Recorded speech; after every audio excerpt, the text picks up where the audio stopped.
Okay, people, how are you? What's going on? It's Brother He-Bot coming at you with a quick video because I see this thing that keeps run-on thing that continues to happen within the community. And I'm not talking about the negativity about the Xbox showcase because, you know, some people may have valid points, some people don't have valid points. And it's all basically supposed to be constructive criticism, and it's supposed to be brought to the attention of people and these developers and companies in a correct fashion, in a respectful manner, and showing that you actually care and not that you want to cry or sound like a whining baby. But there's something else that's going on, that's been going on for such a long time, that it drives me insane. And that's going to be the title of the video. And that is, why does the industry allow the Sony fan base to keep on dictating what goes on within the community of gaming? I don't understand why they keep doing this. This is something that is asinine. And I've never, ever, and before in my life, I've seen this through my years of experience playing video games. But yet it still happens. And even Microsoft is victim, or not victim, but guilty of this behavior. Okay? So nobody's getting a pass today. This is, Microsoft does it. You know, these game sites do it. Developers do it. No one's getting a pass here. This is the fault of how the industry is today, allowing the PlayStation fan base and fanaticals to be dictating what goes on within the community, or even in certain aspects of what's going on with gaming and the decisions being made. This is crazy. So Kojima-san is making a game, as we all know, with Xbox, with Kojima Productions. Biggest difference is this time, Kojima-san is going to get fully funded by Microsoft, right? And the rumor is that the game is called Overdose. And again, that's a placement holder, you know, title, we all know. But it's supposed to be some type of new action horror game that he's been wanting to do for a long time, but needed the right, you know, backing, right? And that means moolah, dinero, right? And so, because of this, right, before it was even announced, actually in the event of the Xbox Summer Showcase, there was a petition that was already put up, which I'll put up in the beginning of this video, talking about cancel Kojima, screw him, don't cancel the Xbox game he's making. And this was just when we thought it was a rumor. We didn't know. It was not validated yet. Because like I said, I don't listen to rumors. Because a lot of times rumors are fake, and sometimes they come out to be true. But I'd rather be safe than sorry. And so Kojima-san comes out. This is a very brief presentation. It wasn't like what he did when he was on the Sony floor, that he talked about the title of the game, which was Death Stranding, the engine he was going to use, which was the Decima engine, and her history that he had with PlayStation, and why he decided to make it their exclusive first, and that he would wanted to do it first with them because of his long history, so forth and so forth. And the reality of it is that he said he would do stuff with other companies at that time. He mentioned it on Twitter and other interviews after he finished Death Stranding. And I believe the rumor is he's doing Death Stranding 2. Now, how true that is, I don't know. But what gets me the most upset is that here goes Kojima-san, and he goes on Twitter because he sees the people backlashing at him from the PlayStation side, and tells them, don't worry, I'm still very strong within the Sony, you know, camp, or the Sony, you know, foundation, that I will continue to work with them in the future. And giving these Sony fans the power to dictate what he's doing. He don't need to explain himself. They're not paying his bills. Neither is Sony. He opened his own studio because he wanted to be independent for many years, and he finally got a chance to do it with Kojima Productions. And I'm going to clarify something, which I can also put up here somewhere.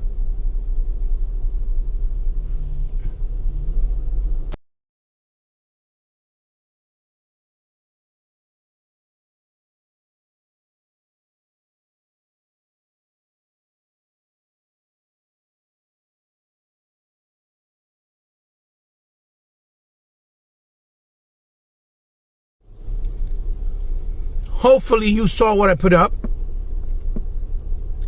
Kojima did Metal Gear Solid many years ago. And when he did it, he did it based off the Microsoft MSX, Computer Entertainment System. That's where he did his actual game for the first time, which was Metal Gear, the top-down stealth action game. And for many years, including myself, didn't realize that when it came to the Nintendo NES, that game actually been in existence way before, since '87 on the MSX. So he really started his, foundation of gaming with Microsoft's MSX. For those of you that don't know, it's public record. That's why I put that picture up when I made the pause. So he's basically going back to where he started to do something else this time around. That's basically it. And it's fair play, because if he did something with Sony exclusively, he has every right to do something with Xbox and Microsoft, the same way he has every right to do something with Nintendo. And I'll be honest with you, I don't like his games. I thought the best game he've ever made was Metal Gear Solid 3, Snake Eater. But I don't really like his titles. I don't like his games. Even Snatcher, although it was cool and very progressive and ahead of its time when it came out on the Sega CD, which I had at the time, it was just basically a interactive comic book in video form, which was new to the world of gaming with the technology of the Sega CD at that time. And I appreciate it for what it was, but it was more because I saw the influences that he had based on Blade Runner.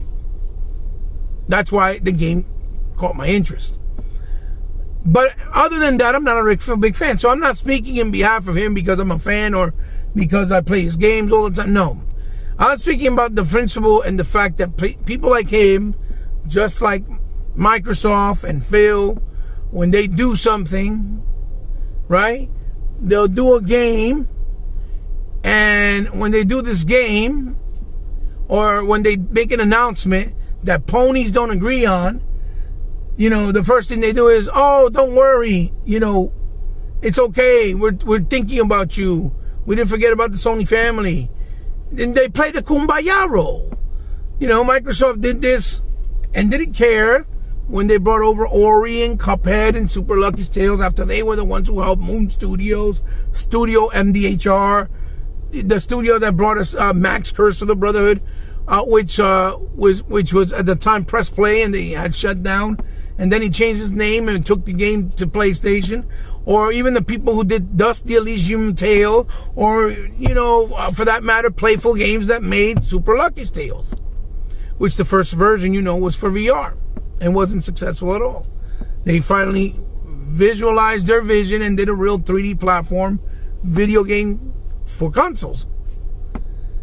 And yet, every time Xbox gamers said something, he really didn't go on the defense. They don't really go on the defense for the Xbox gamers.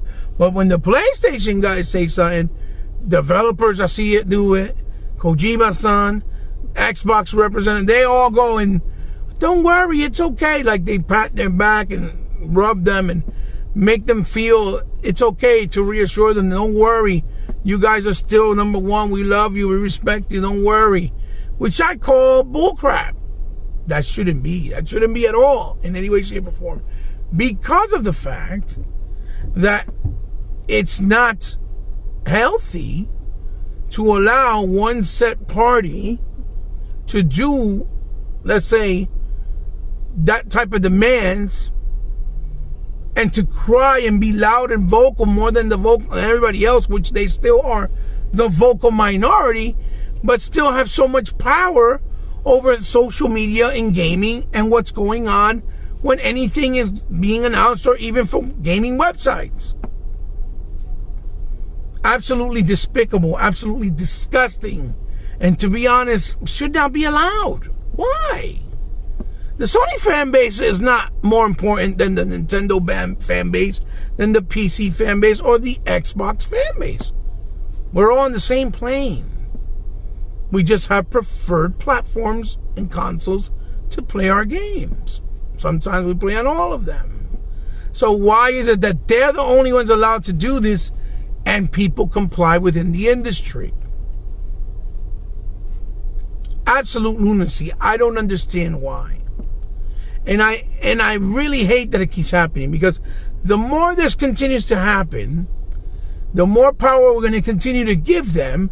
And the God honest truth is that they're not going to stop, and it's going to continue to ruin gaming and social media aspect of gaming. They ruin it with this type of behavior and these types of actions.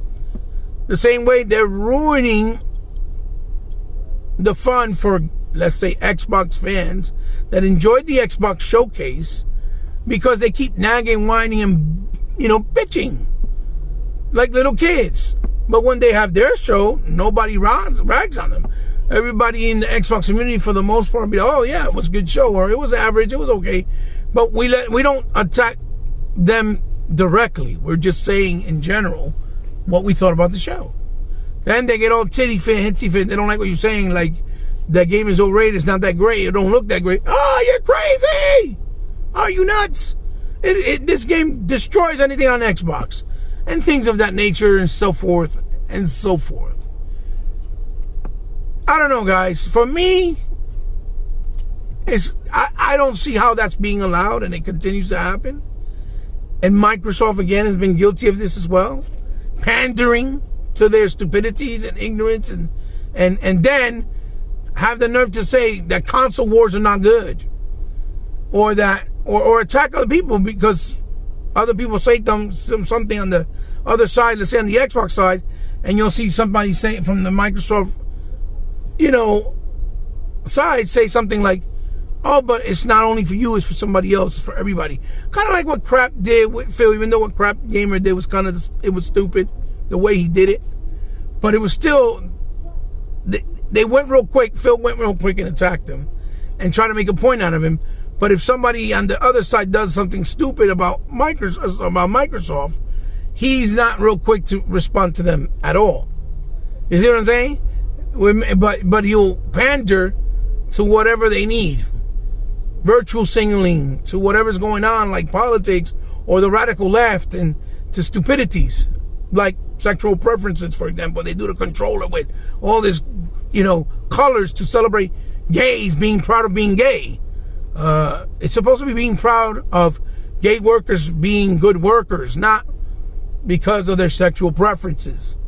Because if that's the case, then we can celebrate straight people's sexual preferences. It should be straight sexual preference day for straight people, right?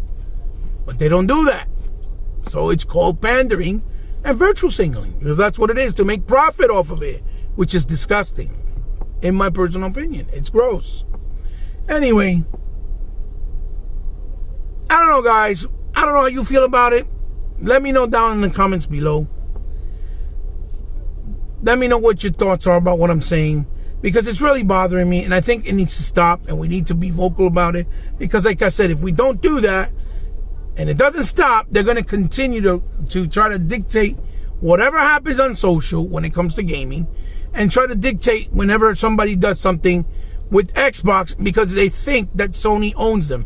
Sony doesn't own Kojima. Sony doesn't own Spider-Man.